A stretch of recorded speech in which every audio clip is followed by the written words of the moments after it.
Whoso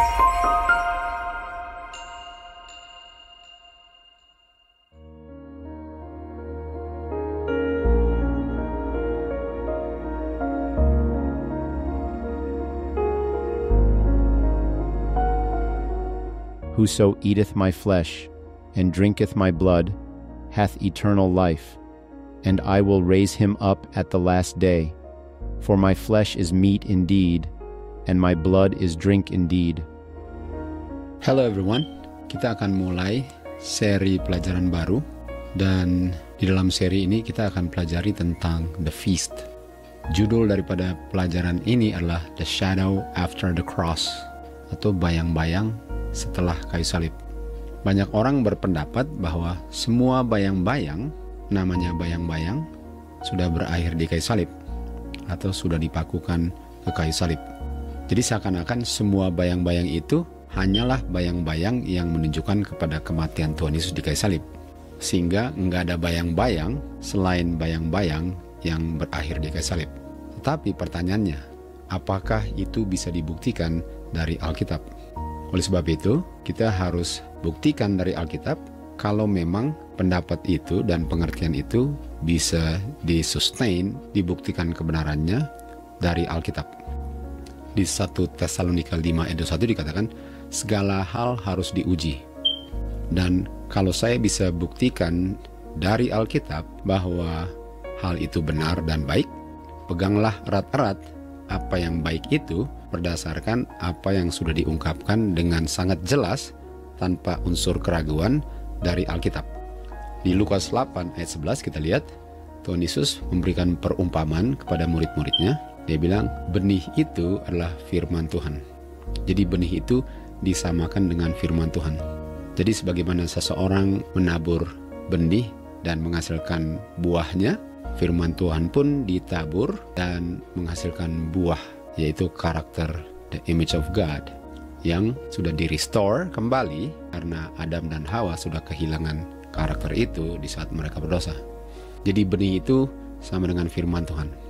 Ayat 15 dikatakan, waktu benih firman Tuhan itu ditabur di tanah yang baik atau tanah yang good, ini melambangkan orang-orang yang hatinya good, yang hatinya baik dan jujur, di mana waktu mereka mendengar firman Tuhan, mereka mempelajari firman Tuhan, mengizinkan firman Tuhan yang mengartikan artinya sendiri, dan mereka memeliharanya, melakukannya, dari tanah yang baik ini akan menghasilkan buah yang siap untuk dipanen, lalu mereka dengan sabar untuk menunggu buahnya dihasilkan.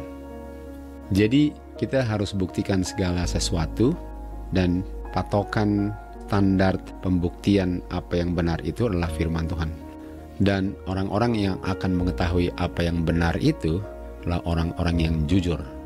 Mari kita lihat contoh daripada orang-orang yang jujur di Early Writings halaman 261. Yesus bilang dia melihat bahwa banyak anak-anak Tuhan yang jujur di antara nominal Adventist. Arti daripada nominal Adventist adalah in name only. Artinya orang-orang yang mengaku Advent tapi hanya sekedar pengakuan, bukan kenyataan. Dan dari gereja-gereja yang lain yang jatuh. Kita tahu gereja yang jatuh adalah Babylon. Babylon itu adalah gereja yang jatuh. Jadi banyak anak-anak Tuhan yang jujur di antara nominal Adventist dengan the fallen churches. Dan sebelum 7 tuk dicurahkan, the 7 last plagues di time of trouble, ministers atau pendeta-pendeta dan anggota akan dipanggil keluar dari gereja-gereja ini, nominal Adventist dengan fallen churches. Dan mereka akan dengan bersukacita menerima kebenaran ini. Dan setan tahu ini akan terjadi. Dan sebelum pekabaran malaikat 3 dikumandangkan, setan membangkitkan satu revival, excitement dalam badan-badan agama ini.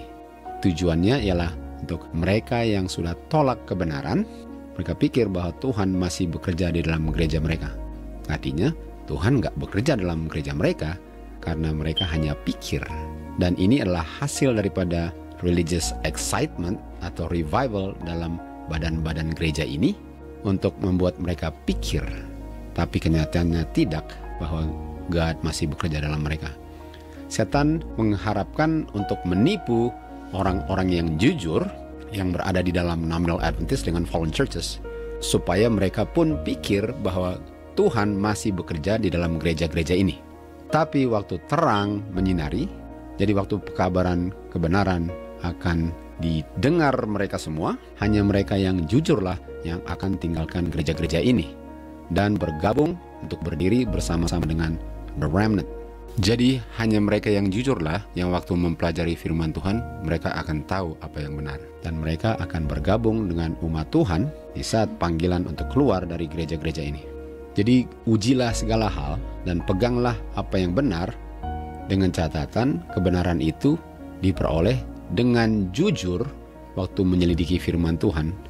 Dan dia akan mengetahui apa yang benar karena hatinya jujur dan benar-benar mau melakukan apa yang benar.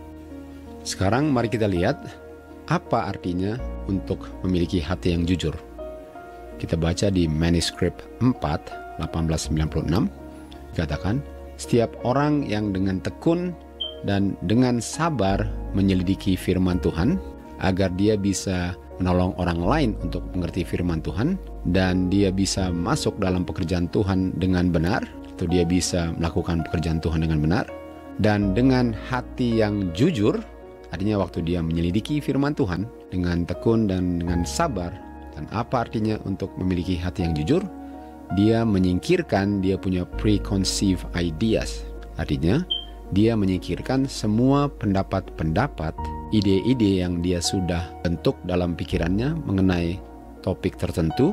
Dan waktu dia menyelidiki firman Tuhan, dia tidak mau ikut sertakan dia punya ide itu, tapi dia mau izinkan Alkitablah yang menjelaskan apa artinya. Dan tentu saja kalau salah, dia siap untuk meninggalkan atau menyingkirkan apa yang salah, dan sekarang dia menerima apa yang benar. The Lord would not have any of you rest satisfied with the expositions of others, with the current, popular opinions of those who are termed the leading men. Their expositions are not infallible, and you are not to accept their ideas until you have compared Scripture with Scripture, and know for yourself that they harmonize with the living oracles. You are to know for yourselves what saith the Scripture. Jadi orang-orang yang jujur, dia akan lay aside dia punya preconceived ideas, apapun preconceived ideasnya, dan dia punya hereditary prejudices. Artinya dia punya prasangka-prasangka yang dia sudah miliki sebelum menyelidiki Alkitab, dia harus singkirkan di pintu investigation. Jadi sebelum dia mau menyelidiki sesuatu, dia mau tahu sesuatu tentang topik tertentu di Alkitab, semua dia punya pendapat dia harus singkirkan dan izinkan Alkitab untuk menjelaskan persis apa yang benar. Dia harus mempertahankannya itu dengan hold fast. Dan kalau dia ditunjukkan hasil belajarnya bahwa apa yang dia punya pengertian dulu salah, karena dia sudah lihat sesuai dengan Alkitab itu benar, artinya yang salah itu harus disingkirkan.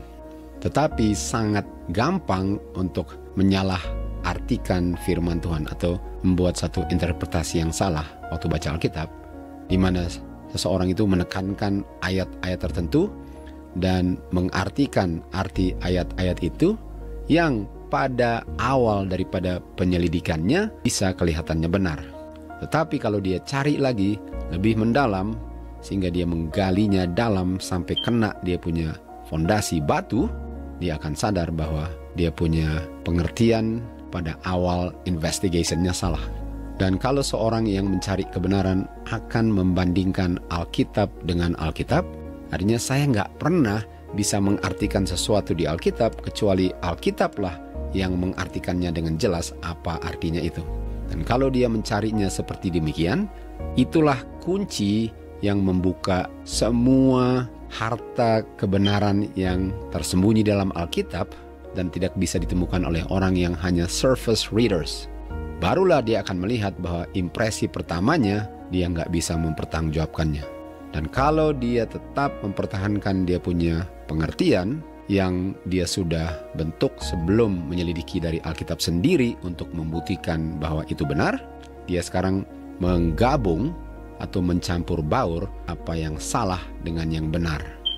Kita tahu sidang Laodikia, suam-suam kuku, campuran benar dan salah adalah campuran yang akan menyebabkan orang itu dimuntahkan dari mulut Tuhan. Artinya, waktu kita belajar topik tertentu di Alkitab, jangan cepat-cepat tolak kalau saya nggak bisa dengan yakin dan bisa buktikan dari setiap Alkitab yang bicara tentang topik itu ataupun dari roh nubuat, itu sudah dipakukan ke kayu salib. Kalau saya belum dengan teliti, dengan jujur, dengan tekun mempelajarinya, apapun yang orang bilang itu bukan menjadi patokan. Apa yang Alkitab ajarkan, dan saya harus menyelidikinya dengan jujur.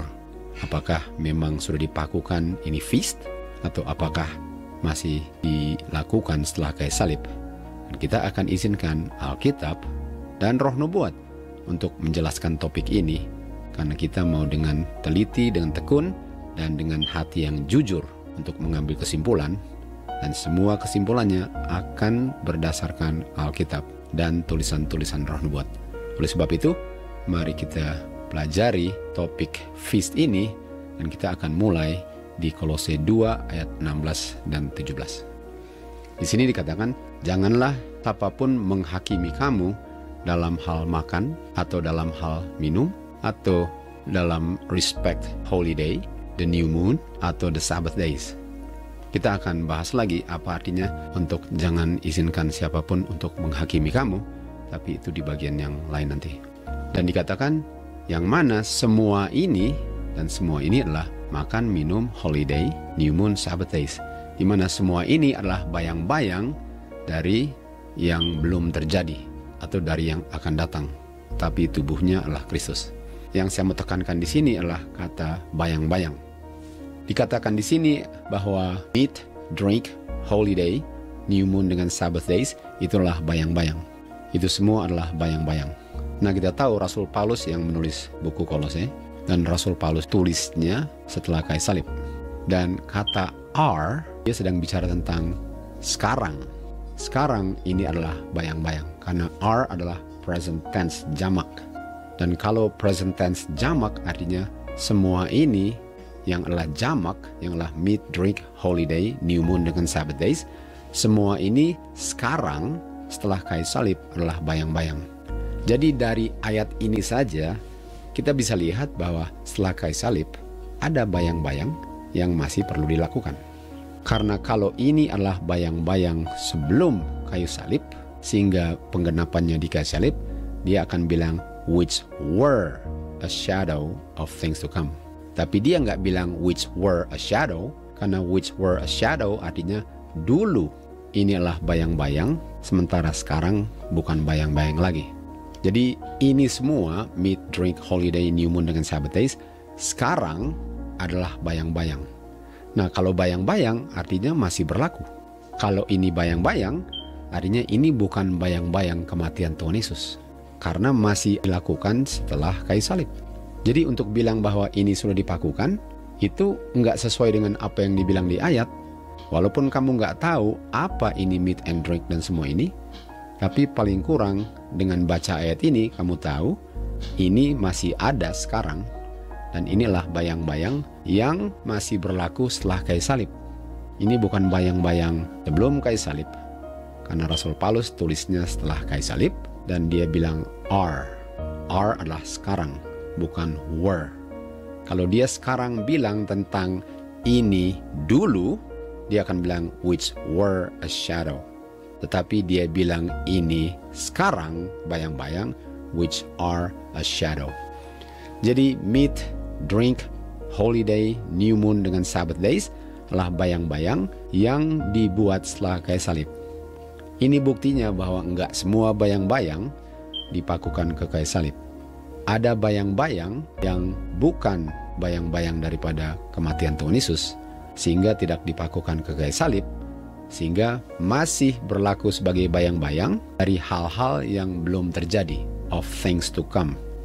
Kita akan belajar nanti apa things to come-nya, yang sekarangnya adalah bayang-bayang setelah kayu salib. Mari kita lihat apa arti daripada shadow. Kita baca di Signs of the Times, dikatakan Tuhan Yesuslah dia punya originator atau inventor daripada agama orang Yahudi. Dan sangat jelaslah dia bisa membukakan pikiran-pikiran akan pentingnya daripada bayang-bayang dan simbol. Jadi dari kutipan ini yang saya mau cari adalah kata lain daripada bayang-bayang yang adalah simbol. Jadi sebenarnya bayang-bayang ini yang adalah shadow dengan simbol menunjukkan kepada Tuhan Yesus, menunjukkan kepada kebenarannya, dan menunjukkan kepada pekerjaan Tuhan Yesus. Tuhan Yesus mau membukakan kepada manusia kenyataan bahwa sistem Yahudi ini lah agama yang dipersembahkan dalam bentuk types dengan shadows. Jadi ada kata lain lagi selain shadow dengan simbol, yaitu types. Karena di dalam Kristus lah type, shadow atau simbol bertemu dengan dia punya anti-type, dan shadow-nya bertemu dengan dia punya substance. Artinya dari kutipan ini yang saya mau kejar hanya kata lain shadow adalah simbol dengan type, dan semua ini menunjukkan kepada Kristus. Tapi kita tahu bahwa ada shadow, simbol dengan type yang walaupun menunjukkan kepada Kristus, tapi tidak menunjukkan kepada kematian Tuhan Yesus, sehingga di kayu salib tidak dipakukan, tidak disingkirkan, tetapi masih berlaku setelah kayu salib, karena ada shadow, simbol atau types yang melambangkan Tuhan Yesus yang bukan menunjukkan kepada kematiannya di kayu salib. Dan inilah yang Rasul Paulus bicarakan di buku Kolose, di mana dia bilang meat, drink, the holy day, new moon dengan Sabbath days. Inilah bayang-bayang dari things to come, dari hal-hal yang akan datang dan belum terjadi. Sementara kayu salib sudah terjadi. Artinya ini nggak bisa dipakukan kalau ini menunjukkan kepada hal-hal yang belum terjadi. Dan ini terjadinya atau ayat ini ditulisnya setelah kayu salib. Oke, mari kita lanjut. Kita lihat di Kolose 2 ayat 16. Dan saya membandingkan beberapa version Alkitab, King James, Revised Version dengan ESV. Di Kolose 2 ayat 16 di King James dikatakan holiday. Dan bahasa Grekanya adalah Hiorte, yang artinya adalah festival dengan feast. Jadi holiday ini kata lainnya adalah feast atau festival. Dan kita bisa lihat itu di Revised Version, Kolose 2 ayat 16, holiday diganti dengan feast day. Dan di ESV kita bisa lihat holiday digantikan dengan festival. Jadi janganlah kamu dihakimi oleh siapapun dalam hal makan minum, atau feast, festival, atau holiday, new moon dengan Sabbath days.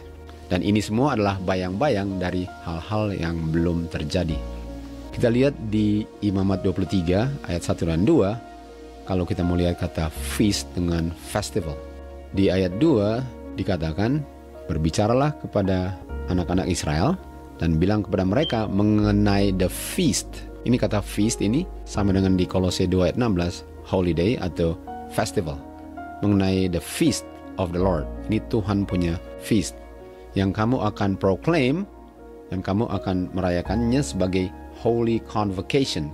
Dan dikatakan ini adalah saya punya feast. Dan kata feast ini bahasa Ibraninya adalah 4150, yaitu Moed. Dan arti daripada Moed adalah festival, benar, ada festival kan? Dan ada feast, betul.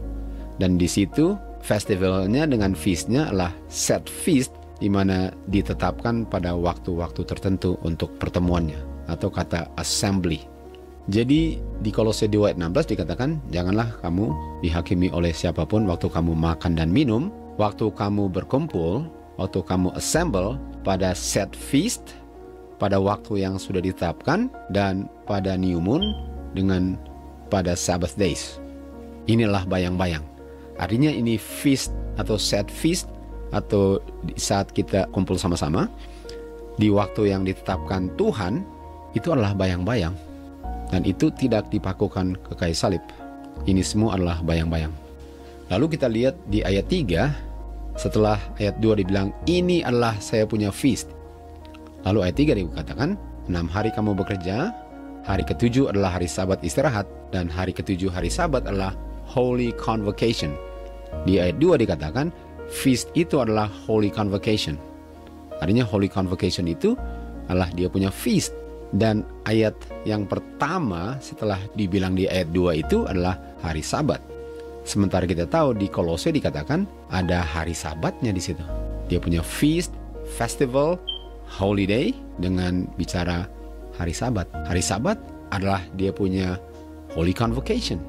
Dan ini adalah di saat orang berkumpul sama-sama, dan hari Sabat adalah waktu yang ditetapkan oleh Tuhan. Kita nggak merayakan hari Sabat kapan saja kan? Kita nggak bisa bilang setiap hari saya pelihara hari Sabat. No, hari Sabat ditentukan untuk dipelihara pada hari yang sudah ditetapkan, hari ke-7. Demikian juga feast Tuhan ini dirayakannya di hari-hari yang Tuhan sudah tetapkan. Dan salah satunya adalah hari Sabat. Artinya pengertian tentang hari Sabat ini sebenarnya jauh lebih luas daripada yang banyak orang pikir bahwa yang penting hari Sabat sudah beristirahat, padahal pengertiannya jauh lebih luas daripada itu. Jadi Holy Convocation hari Sabat, lalu Holiday, dan sisanya apa? New Moon. Artinya kamu meet dengan drinknya di saat feast days, hari-hari yang ditetapkan, set feast, kamu assemble together sebagai satu festival, dan kamu lakukan meet and drink juga pada hari-hari Sabat juga, yang adalah Holy Convocation. Dan di ayat 4 dikatakan, these are the feast, inilah feast, yang adalah Holy Convocation yang kamu akan rayakan di dalam dia punya season, musim. Artinya musim ada saatnya. Dan kita akan belajar bahwa musimnya ada 3 musim. Musim pertama adalah bulan pertama, musim kedua ialah pada umumnya jatuh bulan ketiga, yaitu Pentecost. Dan musim ketiga adalah bulan ke-7. Dan ini adalah bulan ke-7, bukan bulan Gregorian ke-7 ya. Ini bulan Alkitab ke-7. Dan itulah dia punya season. Dan kata season itu adalah 4150, yaitu festival, di mana kita assemble together pada set feast yang sudah ditetapkan, yang mana waktu untuk kita meet dengan drink itu sudah ditetapkan Tuhan, sebagaimana hari Sabat ditetapkan Tuhan pada hari ke-7 dan nggak bisa dirayakan kapan saja.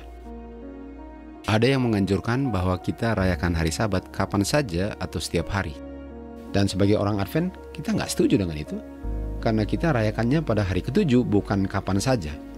Demikian juga dengan feast ini. Kita nggak bisa bilang, saya merayakan feast kapan saja. Saya punya kehidupan, itulah feast.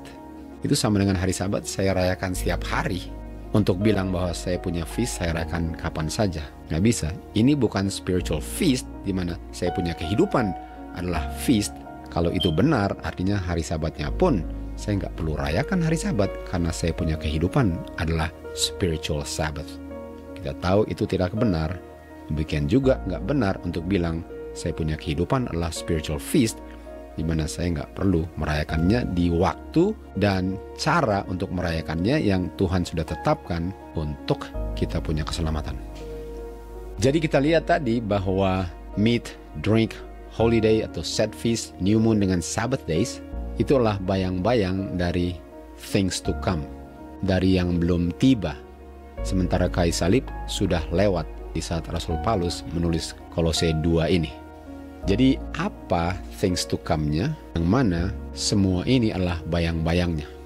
Kita ke Matius 26, kita tahu Tuhan Yesus berkumpul dengan murid-muridnya di ruangan atas, dan Tuhan Yesus mengambil roti dan memberkati roti itu, dan membelah-belah roti itu, dan memberikan roti itu kepada murid-murid, dan katakan, ambil, makan roti ini. Lalu dibilang apa?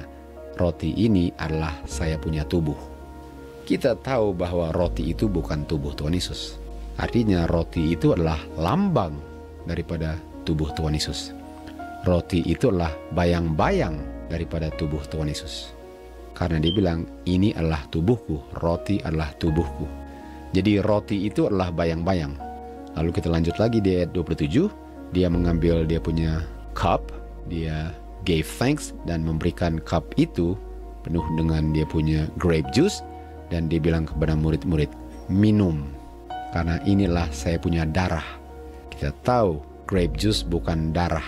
Grape juice itu bukan darah Tuhan Yesus, tapi grape juice itu lambang, simbol atau type daripada darah Tuhan Yesus.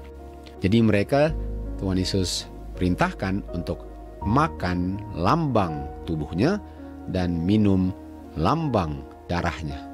Jadi setelah kayu salib, kita tahu ini adalah the institution daripada the Lord's Supper. Dan mereka diperintahkan Tuhan Yesus untuk benar-benar makan dan benar-benar minum lambang daripada tubuh dan darahnya Tuhan Yesus. Di ayat 29 kita lihat, saya bilang kepada kamu, saya nggak akan minum lagi dari buah anggur ini sampai nanti waktu saya minum dengan kamu di dalam kerajaan Bapakku. Bukankah yang mereka lakukan ini adalah bayang-bayang daripada things to come? Waktu mereka makan dia punya lambang dan minum lambangnya, makan dan minum lambang itu adalah bayang-bayang dari yang mereka akan bikin nanti, atau yang kita akan bikin nanti. Jadi bayang-bayangnya harus dilakukan, karena murid-muridnya diperintahkan untuk makan dan minum. Bukan cuma secara spiritual, di mana yang penting belajar Alkitab, itulah sebenarnya makan dan minumnya.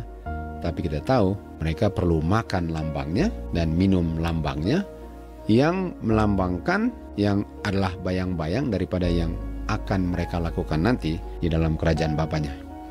Jadi apa itu roti? Adalah bayang-bayang.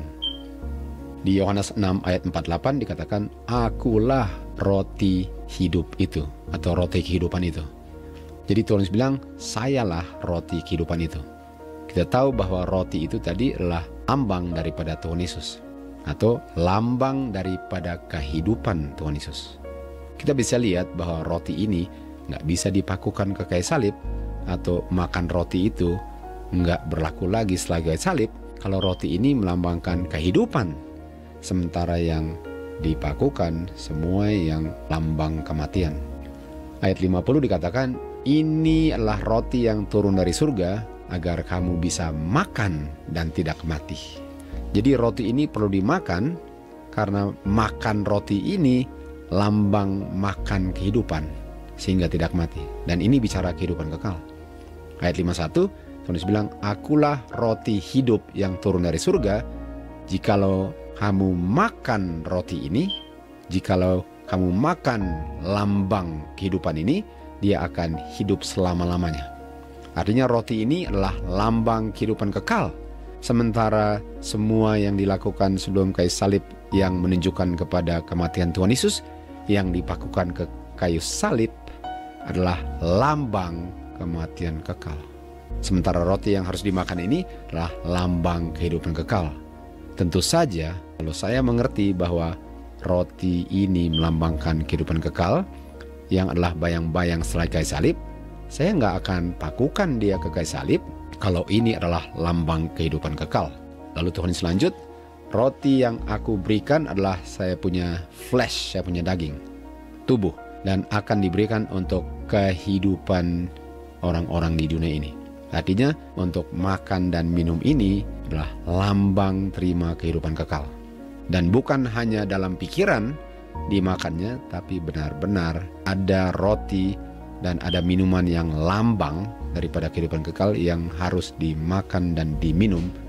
Dan ini Tuhan Yesus berikan perintahnya untuk dilakukan setelah kayu salib, yang adalah bayang-bayang daripada yang to come, atau yang belum terjadi.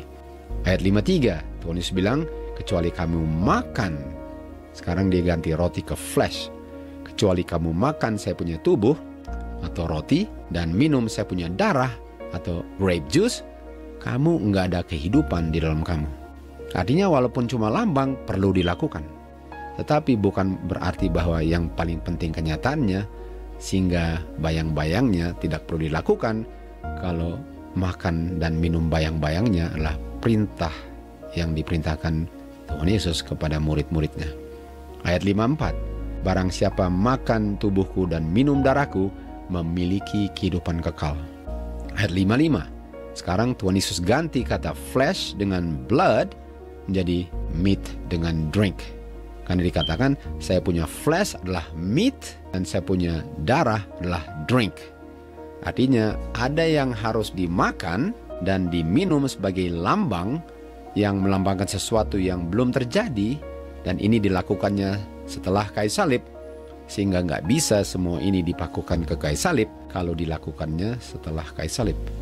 Meat dengan drink adalah lambang kehidupan kekal, lambang yang harus dilakukan di waktu-waktu yang sudah ditetapkan Tuhan, yaitu holiday, set feast atau dia punya festival, dan dilakukannya new moon, dan dilakukannya Sabbath days. Meat dengan drink yang lambang kehidupan kekal. Ayat 56, dia yang makan dagingku atau meat dan minum darahku atau drink, berdiam dalam aku dan aku dalam dia. Kita tahu ini bicara tentang dia punya roh, dia punya divine influence, grace. Ini semualah yang merubah karakter manusia. Roh Tuhanlah yang merubah karakter manusia dan memeteraikan kebenaran Tuhan di dahi 144.000 sesuai dengan Wahyu 14 ayat 1. Artinya bread yang adalah flesh adalah meat. Dan kita tahu meat adalah shadow of things to come. Wine yang adalah blood sebenarnya adalah drink yang adalah shadow of things to come. Jadi kalau kita baca di Kolose 2 ayat 16 dengan 17, dikatakan di situ, janganlah kamu dihakimi siapapun waktu kamu makan meat dan waktu kamu drink, dan kapan kamu lakukannya, holiday, set feast, new moon, dengan Sabbath days. Karena ini semua adalah lambang kehidupan kekal, dan lambangnya perlu dilakukan karena ini menunjuk kepada sesuatu yang belum terjadi dan akan terjadi nanti.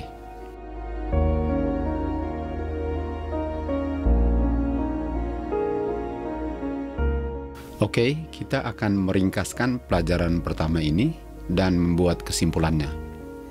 Rasul Paulus waktu dia menulis Kolose 2 ayat 16 dan 17, dia menulisnya setelah kayu salib.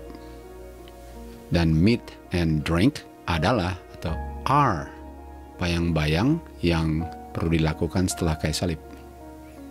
Meat dengan drink itu dirayakan setiap holiday atau set feast sebagai festival, new moon, dan setiap hari Sabat.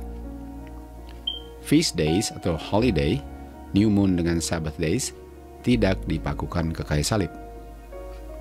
Yang dipakukan ke kayu salib adalah bayang-bayang yang menunjukkan kepada kematian Tuhan Yesus di kayu salib. Meat dengan drink adalah bayang-bayang kehidupan kekal, bukan bayang-bayang kematian kekal. Dan yang dipakukan ke kayu salib adalah bayang-bayang kematian kekal, karena Tuhan Yesuslah yang membayar kematian kekal kita di kayu salib. Meat dengan drink bukan were a shadow of things to come, tetapi are a shadow of things to come. Kesimpulannya, kita perlu untuk meat dengan drink di waktu-waktu yang sudah ditetapkan, feast days, new moon dengan Sabbath days. Dan ini adalah firman Tuhan, dan firman Tuhan adalah kebenaran. Semoga dengan jujur kita melihat kebenaran ini, bukan karena apakah orang lain melakukannya, apakah yang dibilang orang lain, tapi sesuai dengan firman Tuhan. Inilah kebenarannya dan inilah kesimpulannya daripada pelajaran pertama ini. Di bagian kedua nanti kita akan pelajari new moon dengan Sabbath days. Sampai kita berjumpa di bagian kedua untuk lebih mempelajari lebih dalam lagi kebenaran firman Tuhan, khususnya kita yang hidup di akhir zaman. Kita hanya bisa disanctify oleh kebenaran. Semoga Tuhanlah yang dimuliakan dalam segala hal yang kita lakukan dalam kehidupan kita. To God be the glory.